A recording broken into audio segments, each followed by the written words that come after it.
right, we did the video on the release notes a couple days ago. We just had 2022.20.5 hit our Model S. Let's go ahead and jump right into it, take a look at it. I want to really walk you through, for those of you that aren't familiar with EAP or FSD, how to activate that green light chime, because by default, once you get the update, it is disabled. Let's go. All right, so first thing you're going to notice, let's go ahead and get in. Here are those release notes. So the cabin camera we spoke about, it is now stating that cabin camera above the rear view mirror can now detect driver attentiveness, or inattentiveness, I should say, and provide you with audible alerts to remind you to keep your eyes on the road when autopilot is engaged. Obviously, that's all stored on vehicle. It's not transmitted anywhere. Make sure you edit that in your data sharing if you'd like.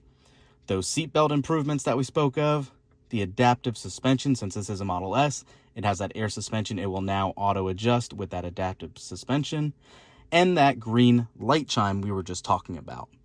So maybe it's just me, comment down below, but I think this is a great feature that they're finally bringing as a standard option, where you don't have to pay for EAP or FSD in order to get this. This will actually allow a chime to play when the traffic light you're waiting at turns green.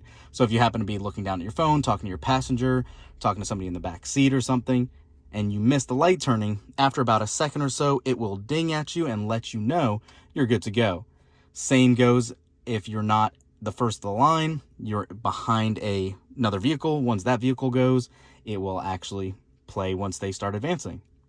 So in order to actually get to that and enable it, you're going to want to go under your autopilot settings and scroll down to the bottom, and you'll see that new green light traffic cam.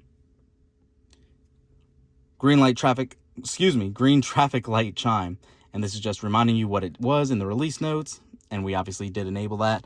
It was disabled by default once we updated. Just keep that in mind. It's not automatically going to be pushed active. So yeah, that is it for this one, guys. Obviously on 2022.16, we had those driver profile improvements and the navigation energy predictions. And then 2022.12 before that, the additional bottom bar customizations that we took advantage of. But for this one, personally, I think the green light traffic chime, the adaptive suspension, and obviously the seatbelt enhancements are the biggest features, and I'm glad to see they rolled that out.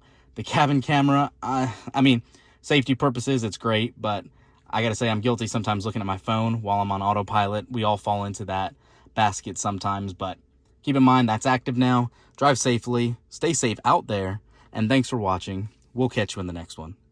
Peace.